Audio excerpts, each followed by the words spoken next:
This allowed him to maintain authority not just over his converted Vikings, but also over the existing Frankish population. They saw the restoration as a sign of legitimate rule and, well, peace. So stability was the goal. And how did he use force to achieve that stability? He established a highly effective system of military control and border defense. He started building fortresses along the river Epte and the other traditional boundaries of his new territory.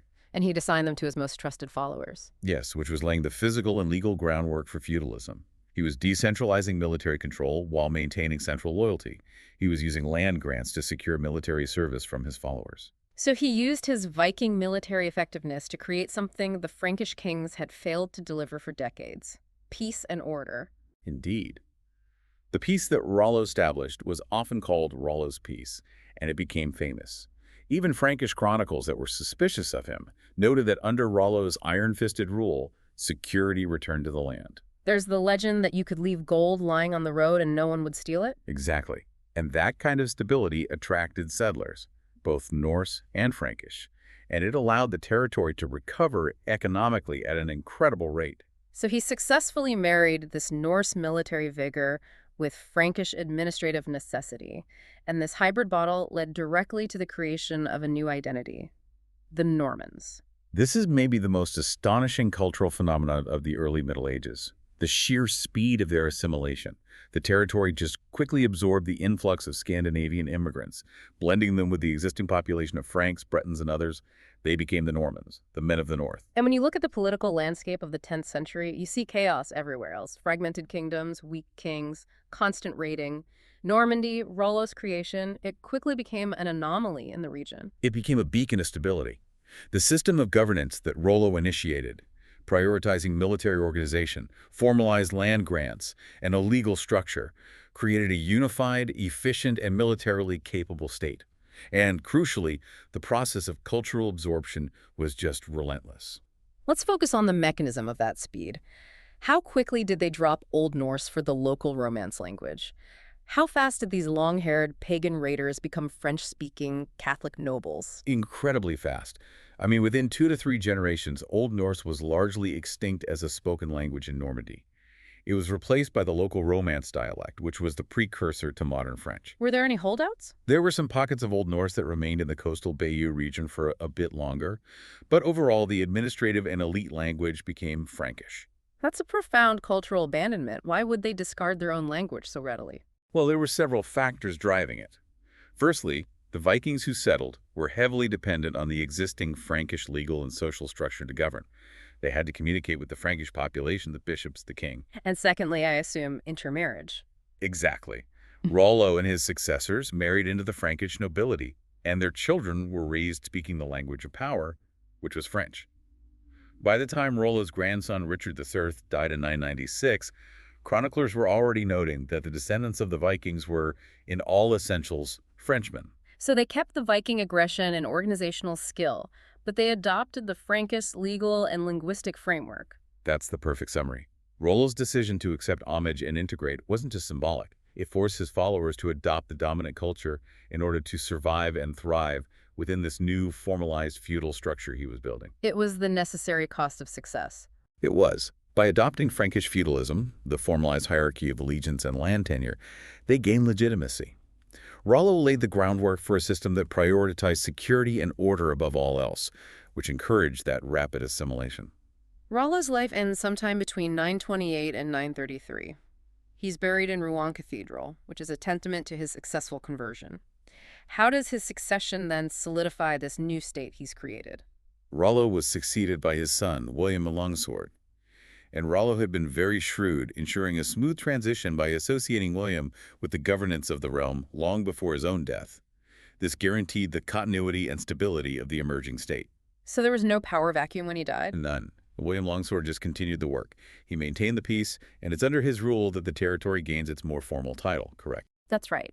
While Rollo was the Count of Rouen and Princeps Normannorum, the region only formally becomes known as the Dukedom of Normandy during William Longsword's period of rule.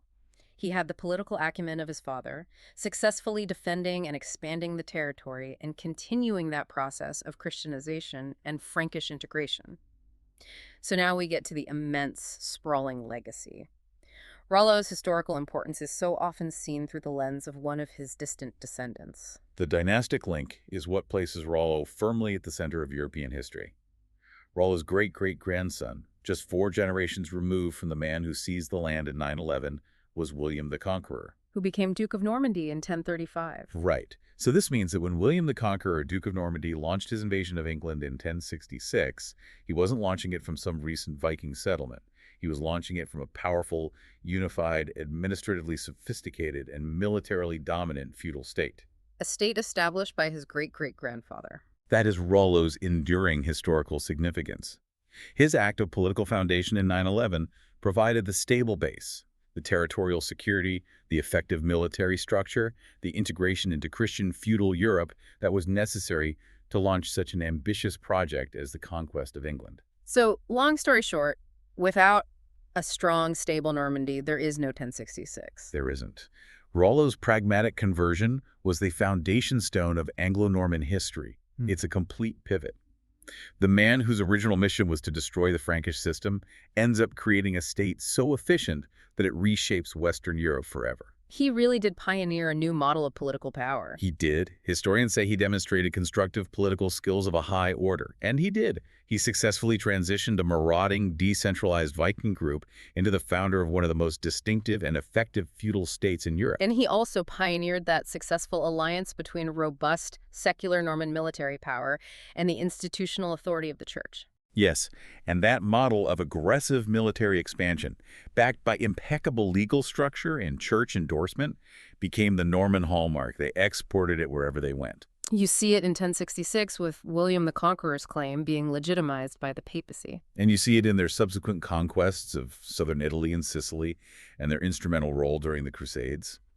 Rollo created the template, used Viking strength, but clothed it in Frankish legality and Christian legitimacy. He understood that legitimacy was the currency of long-term political authority. Far more valuable than any silver ransom. What a profound and complicated figure. A man who started as a freebooter, a giant rumored to be too large for a horse, yet he had the political shrewdness to realize that bowing his head, or, ordering someone else to do it for him, was the key to dynastic success. He achieved peace through submission, and in doing so, forged a state that became the envy of Europe. The story of Rollo is the ultimate paradox of medieval power. The Viking raider who realized that governing effectively was more powerful than raiding endlessly. His pragmatic conversion and organizational genius created the dynasty that would redefine the British Isles and later the Mediterranean world. We've traced Rollo the Raider, the Princeps Normannorum, and the great-great-grandfather of the Conqueror. We've talked about the astonishing speed of cultural assimilation in Normandy. Let's end this deep dive by reflecting on that dramatic transformation. Think about this timeline. Rollo establishes his state in 911. By 996, his grandchildren are essentially French-speaking Catholic nobles. In less than 150 years. Less than 150 years, the fierce Scandinavian Northmen abandoned their pagan beliefs, their language, and their independent identity to become the formidable Frenchmen who would go on to conquer England. This rapid shift, this willingness to shed fundamental cultural markers for political stability, it raises a massive question about the nature of identity in the turbulent 10th century. What does that tell us about that era? Was identity, language, religion, homeland, was it far more fluid and pragmatic than we often imagine? Was it just a tool, something readily exchanged for the tremendous benefits of security, a centralized legal structure, and the authority that a functioning, well-organized state could provide? Even one founded by pirates. Especially one founded by pirates. It suggested in this emerging world of feudalism, political loyalty and the promise of lasting stability might have decisively trumped a deep-seated but ultimately chaotic cultural heritage. Something for you to mull over as you think about the roots of Norman power.